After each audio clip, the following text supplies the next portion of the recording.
Hello বন্ধুরা, আসসালামু আলাইকুম। স্বাগতম জানাচ্ছি আমার চ্যানেলে। বন্ধুরা, তো আজকে আমি মিষ্টি কুমড়ার একটা রেসিপি নিয়ে এসেছি। মিষ্টি কুমড়া তো আমরা সবাই রান্না করতে পারি, কিন্তু দাদি নানিদের হাতের রান্নাটা কিন্তু একটু আসলে স্পেশাল হয়। তো আজকে আমি যে রান্নাটা দেখাবো সেটা আমার দাদির হাতের রান্না, অর্থাৎ আপনারা যারা সনাতন ধর্মাবলম্বী আছেন তারা বলেন ঠাকুমা। তো ঠাকুমার হাতের রান্না। তো এখানে মিষ্টি কুমড়াটা দেখুন আমি কেটে নিয়েছি। এখানে আমার যতটুকু লাগবে আমি ততটুকু প্রয়োজন নিয়ে নিয়েছি। আর এখানে আমি নিয়ে নিয়েছি বাগদা চিংড়ি। আপনারা চাইলে যে কোনো মাছ দিয়ে এই রান্নাটা করতে পারবেন। এবং এর মশলা হচ্ছে ফাইনালি এখানে আমি দেখাচ্ছি রসুন, পেঁয়াজ এবং শুকনো মরিচ আর গোটা জিরা। এই যে এখানে আমি গোটা জিরা নিয়ে নিয়েছি হাফ চা চামচ পরিমাণ। তো এটা কিন্তু ফোড়নের মশলা। জাস্ট এই মশলাটা দিয়ে কিন্তু রান্নাটা কমপ্লিট করব বন্ধুরা। আশা করছি আপনাদের ভালো লাগবে, সঙ্গেই থাকুন। রান্না করতে করতে আমি দেখিয়ে দেবো কিভাবে রান্নাটা কত মজার হয়, একদম সিম্পল ওয়েতে। তো আমি সরাসরি চলে যাচ্ছি কড়াইয়ে।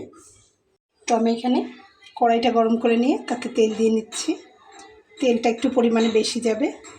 তো এখানে প্রায় হাফ কাপ পরিমাণ তেল আমি দিয়ে নিলাম। এবং এখন আমি এর ভেতরে দিয়ে নেব রসুন এবং পেঁয়াজ।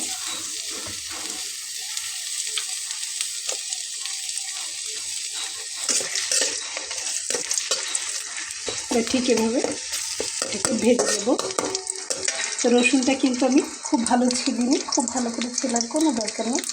রসুনটা জাস্ট একটু ভেজে নিলেই হবে।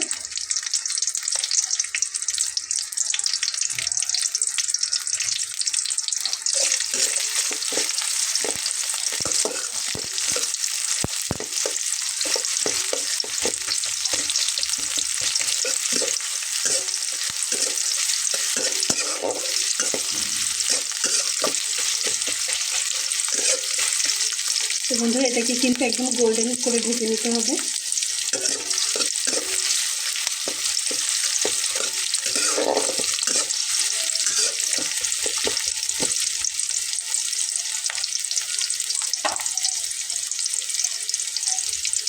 তো বন্ধুরা, মশলা এরকম ভাজা হতে হতে একটু পাশে সরিয়ে রেখে এখন আমি এখানে শুকনো মরিচ দুটো দিয়ে নেব।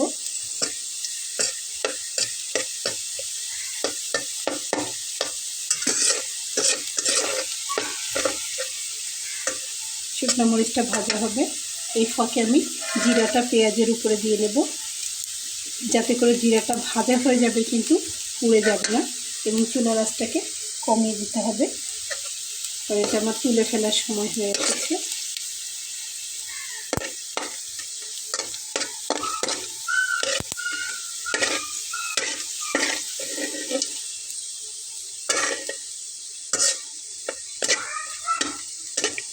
তো মরিচটাকে এভাবে একটু ভেজে নিয়ে তুলে নেব। এই মশলাটাকে আমার এখন তুলে নিতে হবে। তো বন্ধুরা, এখানে আমি ভাজা মশলাটা তুলে নিয়েছি। যেহেতু গরম তাই আমি একটা ফ্রাই প্যানের উপরে তুলেছি, কোনো বাটিতে তুলিনি। তো এখন যে তেলটা রয়েছে তেলটার ভিতরে আমি এখন চিংড়ি মাছগুলো দিয়ে নেব। তো আমি তেলের ভিতরে চিংড়ি মাছগুলো দিয়ে নিয়েছি। এবার আমি এর উপরে মিষ্টি কুমড়োটা দিয়ে নেব। এবার দিয়ে নেব স্বাদ অনুযায়ী লবণ, দিয়ে নেব হলুদ পরিমাণ মতো,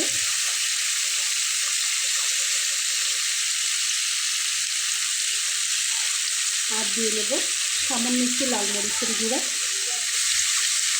এবার এটাকে একসঙ্গে কষিয়ে রাখব।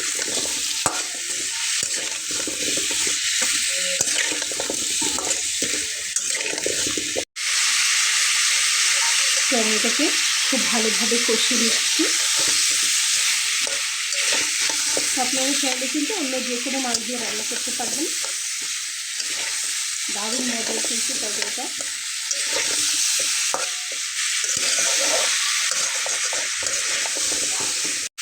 তো বন্ধুরা, এটা খুব ভালোভাবে কষা হয়ে গেছে। এখন আমি এটাকে ঝোলের পানিটা অ্যাড করব।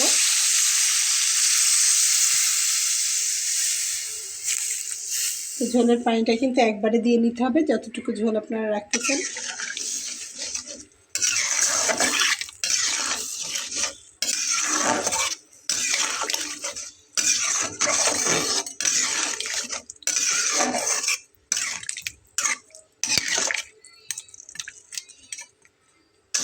তো যেহেতু বাগদা চিংড়িটা একটু বড়, এখানে আমি গুনে গুনে 10টা চিংড়ি মাছ ব্যবহার করেছি। ছোট চিংড়ি মাছ হলে আর একটু বেশি দিতাম। তো এখন আমি এটাকে ঢাকনা দিয়ে রান্নাটা হতে দেব এবং এখানে যে আমার ভেজে নেওয়া মশলাটা, এটাকে আমি শিলপাটায় বেটে নেব, পেস্ট করে নেব। তো দেখুন আমার মশলাটা কিন্তু আমি এখানে বেটে নিয়েছি। এটা কিন্তু ভাজা মশলা। তো আমি আরও একবার বলে দিচ্ছি এখানে আমি কী কী নিয়ে নিয়েছি। এখানে আমি নিয়ে নিয়েছি বড় সাইজের একটা পেঁয়াজ, নিয়ে নিয়েছি একটা রসুন কোয়া কোয়া করে, আর নিয়ে নিয়েছি 1/2 চা চামচ পরিমাণ গোটা জিরা এবং 2টা শুকনো মরিচ ভেজে এটাকে আমি বেটে নিয়েছি। তো আপনারা চাইলে ব্লেন্ডারেও ব্লেন্ড করে নিতে পারবেন, তবে দাদি নানিরা যখন রান্না করতো তখন কিন্তু তারা শিলপাটাই ব্যবহার করতো, ব্লেন্ডার কিন্তু তারা ওইভাবে ব্যবহারটা করতো না। তো এখন আমি মশলাটাকে তুলে নেব একটা পাত্রে। তো বন্ধুরা দেখুন আমার রান্নাটা কিন্তু প্রায় কাছাকাছি হয়ে গেছে, হয়ে যাওয়ার মতো। আর এখানে আমি বাটা মশলাটা দেখিয়ে দিচ্ছি। এই যে বাটা মশলাটা, এই যে এটা এখন আমি দিয়ে নেব।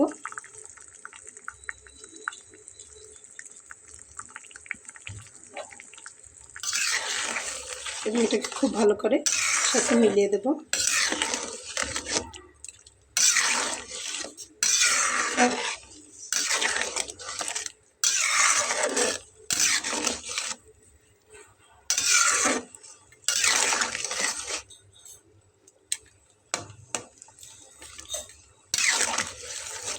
এটাকে কিন্তু আর কোনো কিছু দেওয়ার প্রয়োজন হবে না, এর ভেতরে ধনিয়া পাতাটাতে কিচ্ছু দেওয়া লাগবে না।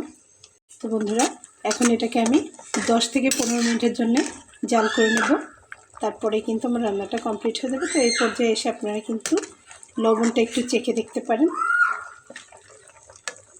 এছাড়াও আমি এখানে বেগুন ভেজে নিয়েছি, বেগুন ভাজি আর কেওড়ার চাল।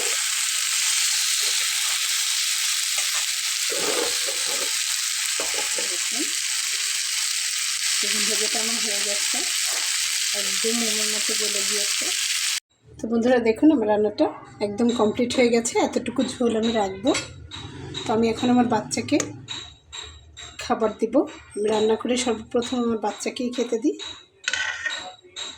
ওর জন্য আমি গুছিয়ে নিয়েছি। ও চিংড়ি মাছ খেতে খুব পছন্দ করে, দুপুরবেলায় লাঞ্চ রেসিপিতে। তো বন্ধুরা এই যে দেখুন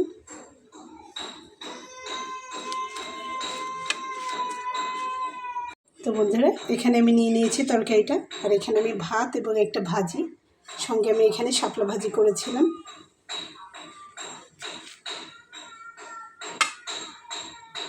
তো দেখুন আশা করছি আপনাদের ভালো লেগেছে। রেসিপিটা যদি আপনাদের ভালো লেগে থাকে তো আমার ছোট্ট চ্যানেলটিকে সাবস্ক্রাইব করে সঙ্গে থেকে যাবেন বন্ধুরা। দেখা হবে পরবর্তীতে নতুন কোনো ভিডিও নিয়ে, সে পর্যন্ত ভালো থাকবেন। আল্লাহ হাফেজ।